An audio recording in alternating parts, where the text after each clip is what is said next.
Salam sejahtera bagi kita semua, Shalom. Saudara-saudara yang dikasihi dan diberkati oleh Tuhan kita Yesus Kristus, baiklah pada saat ini kita akan membacakan serta merenungkan akan firman Tuhan. Dan untuk pembahasan kita pada saat ini terdapat dalam kitab Imamat. Imamat pasal yang ke-25 ayat 23 hingga ayat yang ke-28. Saya akan membacakan untuk saudara-saudara sekalian. Di bawah judul perikop penebusan tanah. Tanah jangan dijual mutlak, karena akulah pemilik tanah itu. Sedang kamu adalah orang asing dan pendatang bagiku. Di seluruh tanah milikmu haruslah kamu memberi hak menebus tanah. Apabila saudara menjatuh miskin sehingga harus menjual sebagian dari miliknya, maka seorang kaumnya yang berhak menebus, yakni kaumnya yang terdekat, harus datang dan menebus yang telah dijual saudaranya itu. Apabila seorang tidak mempunyai penebus, tapi kemudian ia mampu sehingga didapatnya yang perlu untuk menebus miliknya itu, maka ia harus memasukkan tahun-tahun sudah penjualannya itu dalam perhitungan, dan kelebihannya haruslah dikembalikannya kepada orang yang membeli daripadanya, supaya ia boleh pulang ke tanah miliknya. Tapi jikalau ia tidak mampu untuk mengembalikannya kepadanya, maka yang telah dijualnya itu tetap di tangan orang yang membelinya sampai kepada tahun Yobel. Dalam tahun Yobel, tanah itu akan bebas dan orang itu boleh pulang ke tanah miliknya. Demikianlah pembacaan kita pada saat ini. Dan untuk tema khotbah kita pada saat ini adalah mengasihi sesama sama seperti Allah mengasihi kita. Jadi mengasihi sama seperti Allah mengasihi manusia. Sesuai dengan tema khotbah kita pada saat ini berbicara tentang kasih. Tentu sudah tidak asing lagi bagi kita, karena kasih tersebut sudah sering kita lakukan dalam kehidupan kita sehari-hari. Dalam pembacaan kita pada saat ini menceritakan tentang salah satu bagian kehidupan bangsa Israel. Salah satu kehidupan yang diinginkan oleh Allah, yang difirmankan kepada Musa untuk diberitahukan kepada bangsa Israel, yakni perihal tentang penebusan tanah. Pada ayat yang ke-25 dikatakan, apabila saudaramu jatuh miskin sehingga harus menjual sebagian dari miliknya, maka seorang kaumnya yang berhak menebus, yakni kaumnya yang terdekat, harus datang dan menebus yang telah dijual saudaranya itu. Pada ayat yang ke-25 ini sudah dijelaskan sedikit apa itu penebusan tanah.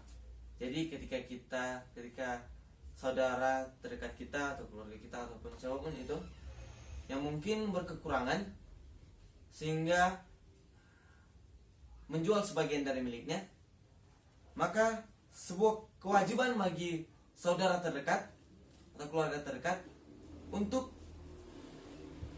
menebus apa yang telah dijual itu. Jadi sebuah kewajiban untuk membantu keluarga saudara terdekat kita yang menjual tanah itu, artinya dengan menebus apa yang telah dijual itu. Pun juga dilanjutkan pada ayat yang ke-26 hingga ayat yang ke-27.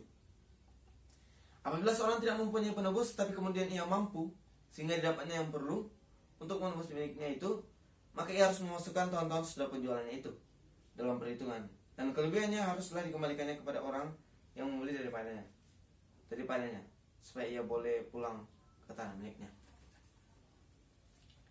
Pada ayat yang ke-26 dan ayat ke-27 ini berbicara tentang bagaimana ketika kita berada di posisi yang menjual tanah itu.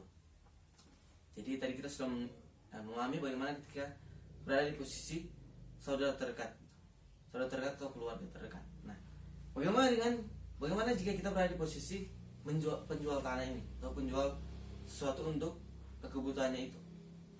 Di sini ditekankan tentang bagaimana sebuah kewajiban kita untuk membayar apa yang telah kita gadai atau apa yang telah kita jual itu. Jadi pada ayat yang ke-26 hingga ayat yang ke-27 ini seolah-olah menekankan tentang bagaimana perlunya kita tidak masa bodoh dengan apa yang telah kita jual. Mungkin apa yang kita jual itu sedikit atau apa yang kita gadai itu sedikit, sehingga mungkin tidak sebanding dengan apa yang telah diberikan orang kepada kita. Di sini dikatakan bagaimana kita perlu menekankan tentang bagaimana kewajiban kita sebagai seorang penjual untuk menebus apa yang telah kita jual tersebut. Jadi ketika suatu saat kita mendapati sesuatu yang bisa ditebus, atau suatu saat kita bisa membeli kembali apa yang telah kita jual atau yang telah kita gada itu, maka menjadi kewajiban bagi kita untuk membeli kembali apa yang telah atau membayar apa yang telah kita gada tersebut. Juga dilanjutkan pada ayat yang ke-28. Nih.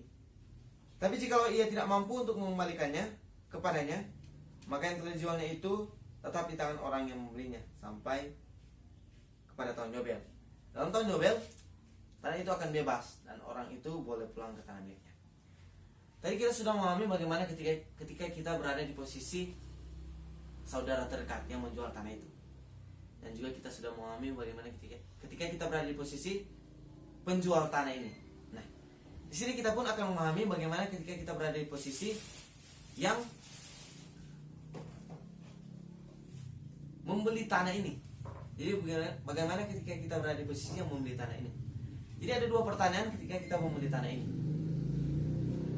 Apakah kita untung membeli tanah ini atau kita rugi membeli tanah ini? Kenapa diberikan pertanyaan tersebut?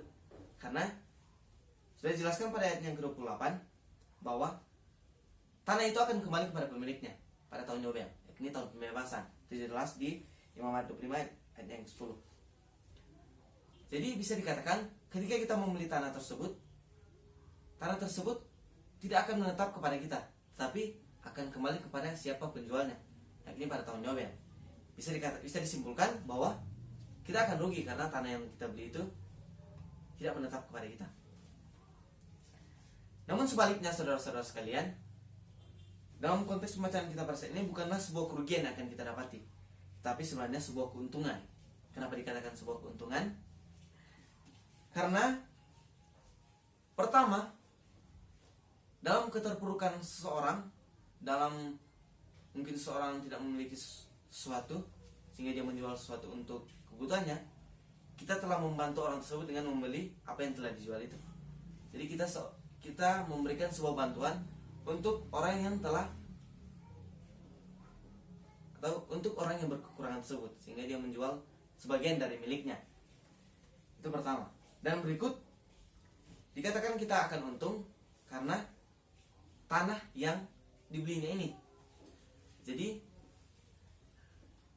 tanah yang dijual ini adalah tanah yang bisa dikelola atau bisa dikatakan tanah pertanian, tanah untuk bertani. Jadi dikatakan untung karena tanah yang dibeli ini bisa dia kelola. Jadi bisa dia tanam pohon ataupun tumbuhan yang bisa dipanen atau yang bisa dijual. Ketika dia menanam sesuatu sehingga dia memanen, bukan tidak mungkin apa yang dia panen tersebut atau yang dia panen tersebut dan dia jual hasil panen tersebut, bukan tidak mungkin seberapa besar uang yang dia berikan kepada orang yang berkekurangan tersebut akan kembali ketika dia menjual apa yang dia panen tersebut. Jadi sebuah keuntungan ketika dia mengelola tanah yang dia beli tersebut, yang walaupun memang tanah tersebut akan kembali kepada tuannya, tapi ketika dia mengelola tanah yang dibelinya tersebut, bukan tidak mungkin dia akan mendapatkan uang atau uang yang dia beli untuk tanah tersebut bisa kembali hanya dengan menjual hasil panennya. Jadi itu keuntungannya. Jadi bukan tidak mungkin dia akan mendapatkan hasil yang lebih ketika dia mengelola tanah ini. Jadi pembacaan kita pada saat ini intinya menekankan tentang bagaimana perlunya kita melihat kondisi sekitar kita. Itu jelas pada ayat yang ke-25. Menjelaskan Allah ingin kita hidup mengerti dengan kondisi sekitar kita.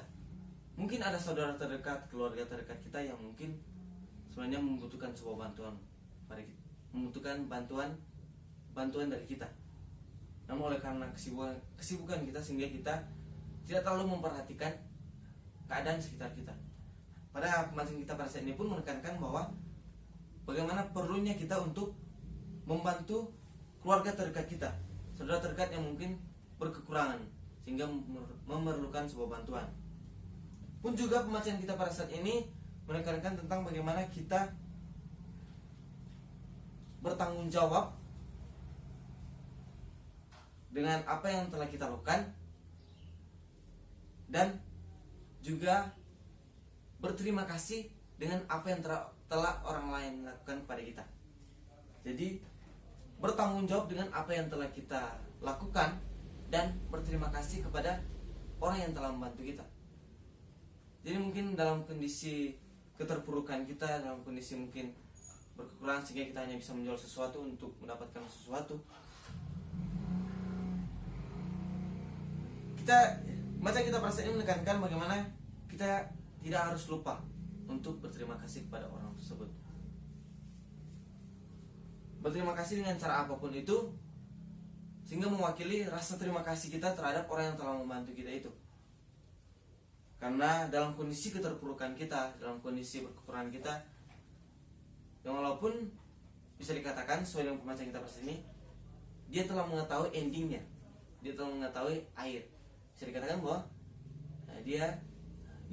bahwa dia mungkin akan rugi, tapi dia memiliki kemauan untuk membantu kita. Maka dengan itu ditekankan kepada kita bagaimana perlunya kita berterima kasih kepada orang yang telah membantu kita, pun juga membantu orang lain dalam kondisi apapun, bukan hanya menunggu-nunggu orang untuk membantu kita. Pun juga pembacaan kita pada saat ini menekankan tentang bagaimana perlunya juga kita membantu orang yang berada pada kondisi keterpurukan, baik saudara kita, keluarga terdekat kita, pun juga orang yang mungkin memang memerlukan bantuan kita. Allah menghendaki bangsa Israel untuk hidup mengerti kan kondisi keluarga, ataupun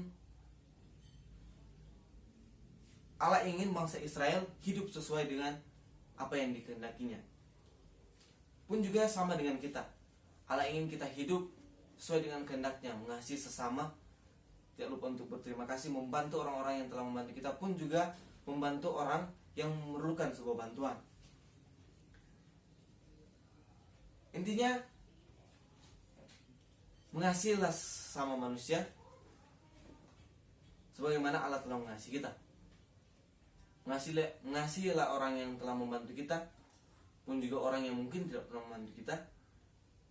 Masing kita pas ini menekankan bagaimana perlunya kita